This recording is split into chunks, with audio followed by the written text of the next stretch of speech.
Yes, class. Today we're going to look at cardiovascular disease, basically heart attacks, cardiac arrest.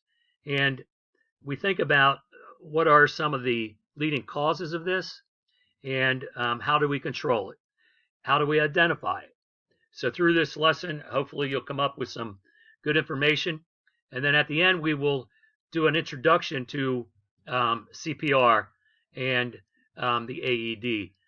But first, let's look at cardiac issues. And when we think about that, 80 million Americans approximately suffer with some type of heart disease. And when we think of that, what is basically heart disease? How do we control it? How do we identify it?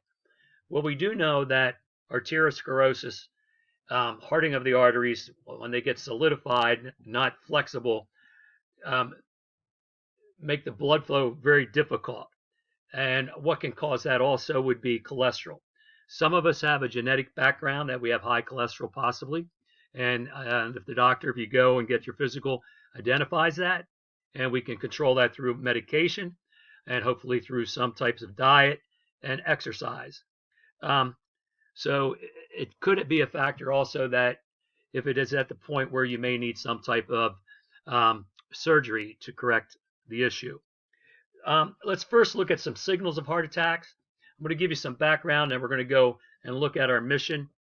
One thing about heart attacks is sometimes they can be a little difficult to identify because some people may have real mild symptoms, and it might even be as mild as indigestion.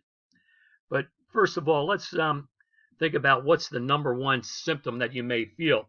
And it would be here in your sternum when you have a persistent chest pain, discomfort or pressure that lasts longer than 3 to 5 minutes. It can go away and come back.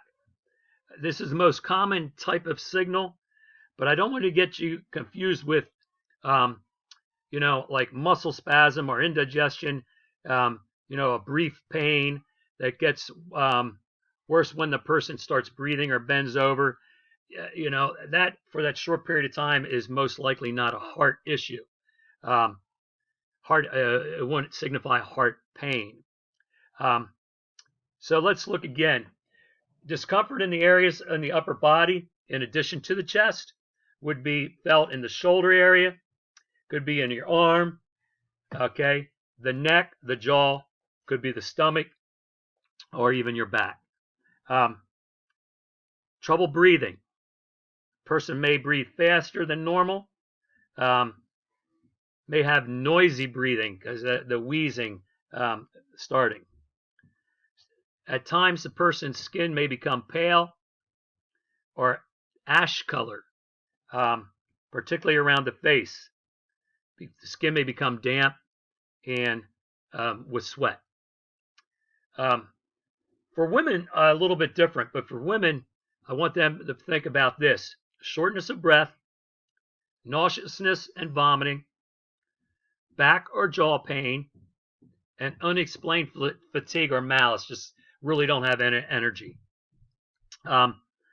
So what are we going to do when we know a person or we have a family history or could be in a situation where you need to identify these issues? So let's go to our mission today, and we're going to look at heart attacks. I'll pull it over. Give me 1 second. Go to my other screen, and we'll bring this right over into, when I say right over is like takes a little bit of time. We'll reduce my screen, and I'll put myself in the corner there, and we're going right to heart attacks.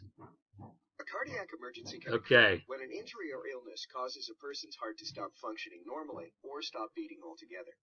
When a heart is working normally, it beats evenly and easily with a steady rhythm. When the heart isn't working normally, a person's breathing can be disrupted or stopped. And if a heart stops beating, this means cardiac arrest has occurred. Being able to recognize the signs and symptoms of a cardiac emergency could enable you to save a life. Let's take a look at one of the most common cardiac emergencies, the heart attack. A heart attack occurs when blood to the heart is interrupted, causing cells in the area to die and the heart muscle to become damaged. One major symptom of a heart attack is a tightness, pressure, or pain in the chest that continues or comes back despite resting or taking medication. Pain may spread to the shoulder, arm, neck, jaw, stomach, or even the back. Some people suffering a heart attack may feel dizzy or sweat heavily. Both men and women can experience similar symptoms of a heart attack, like chest pain, although fewer women experience chest pain than men. Other symptoms can include shortness of breath, nausea or vomiting, pale skin, sweating, anxiety, back or jaw pain, and unexplained fatigue. If the person is responsive and able to chew and swallow, a suspected heart attack can be helped with 2 to 4 62 milligram low-dose aspirin or a single chewed 325 milligram adult aspirin if available. Only give aspirin if the person is responsive, able to chew and swallow, and is allowed to have aspirin. To make sure they can have it, ask if the person is allergic to aspirin, has a stomach ulcer or stomach disease, is taking any blood thinners, or has ever been told by a doctor to avoid aspirin. By recognizing the signs and symptoms of a heart attack, you may be able to help someone suffering from a possible heart attack and prevent cardiac arrest. Sometimes cardiac arrest is unavoidable. This is where the cardiac chain of survival comes in. The links in the adult cardiac chain of survival offer the best chance of survival. You play an important role in the first 3 links. These links include early recognition of cardiac arrest and activation of the emergency response system. Call 911 or the local emergency number as soon as you recognize the signs of cardiac arrest. Early CPR, cardiopulmonary resuscitation, or CPR, is a life-saving technique that keeps oxygen-rich blood flowing to the heart and brain. Early defibrillation, an electrical shock called defibrillation, may help restore an effective heart rhythm. An automated external defibrillator, or AED as they're commonly called, is a device that administers a shock. Early advanced medical care. EMS personnel can provide additional life-saving care and transport the person to the hospital for more advanced care. And finally, integrated post-cardiac arrest care. Once the person is resuscitated, medical professionals stabilize their condition, minimize complications, and diagnose and treat the cause of the cardiac arrest. Notice that each of the first 4 links begins with early. That's because the faster you recognize signs and symptoms and react, the better chance a person has to survive a cardiac emergency. Okay, you can look at the brief summary, and the cardiac chain of survival is key in the process to treat somebody with that is in cardiac arrest. So let's go to our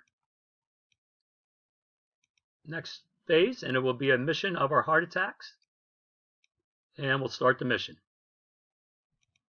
It's time for you to step in and use your skills to help. First things first, size up the scene and form an initial impression. Okay, remember the check, call, care. Always remember that sequence, and you're going to hear the acronym SAMPLE again. So let's go through, and here we go. No hazards over here. Everything looks okay over here. Good work. You checked the scene, and it looks like there aren't any hazards present. While checking, you didn't notice any severe life-threatening bleeding. Next, you need to obtain consent from Cameron in order to provide care.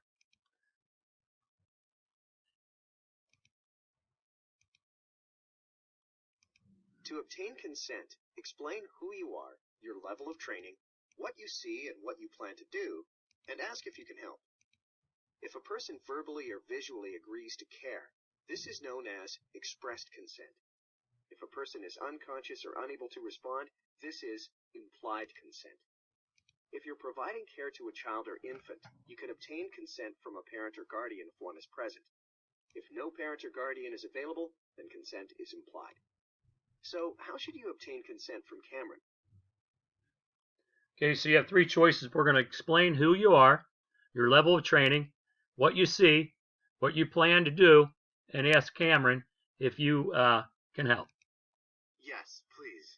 I'm going to get rid of the Cameron captions. gave his consent, you should use the acronym SAMPLE to interview him about signs and symptoms, allergies, medications, prevalent medical conditions, last food and drink, and events leading up to his condition. This information will help you provide care. Okay, we'll go through sample.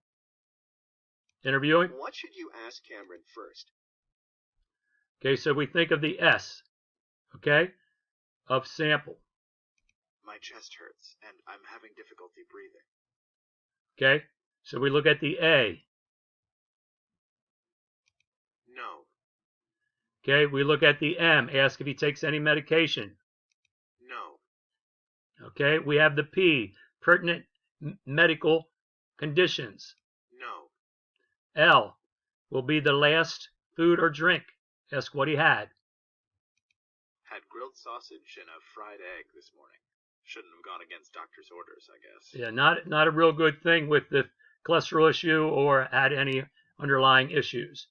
Okay, and ask what happened leading up is the E, the event. Me and my buddy were on break eating lunch, and I got what felt like really bad heartburn. As he answers, you observe that Cameron's skin is pale. This sign and his described symptoms are common indicators of a heart attack. We'll stop the interview and have Jamal alert EMS and bring an AED and first aid kit right away. Okay, we're going to send Jamal. Yeah, no problem. I'll call right now. Normally, you would start providing care for Cameron while Jamal is on the phone with 911. But for now, listen in on that call to learn more about the kinds of questions you'd be asked by a 911 operator. This is 911. Where is your emergency?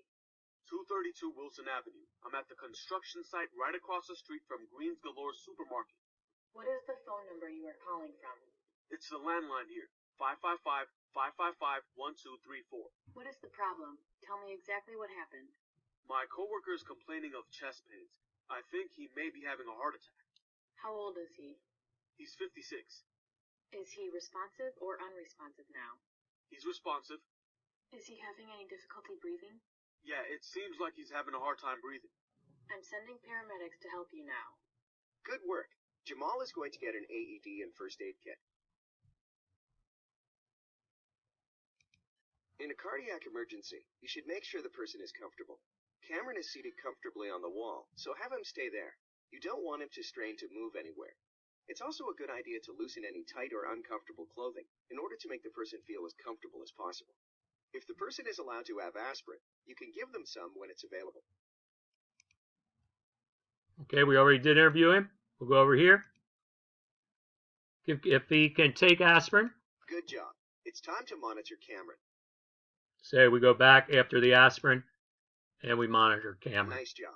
Now continue to monitor Cameron until EMS arrive to take over. You should be prepared to perform CPR and use the AED if Cameron loses consciousness and stops breathing. Okay, so the mission's completed. Again, when you look at this, always obtain consent if the person is responsive. Get someone to call 911, or you may have to. The check call care. Help the person rest comfortably.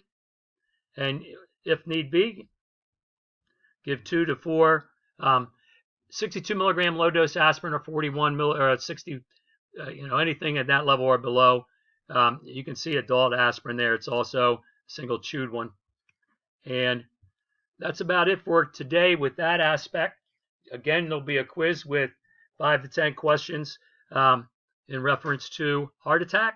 And I will add a video to this that's going to introduce cardiopulmonary resuscitation. Class, thank you. Have a great week and hope all is well.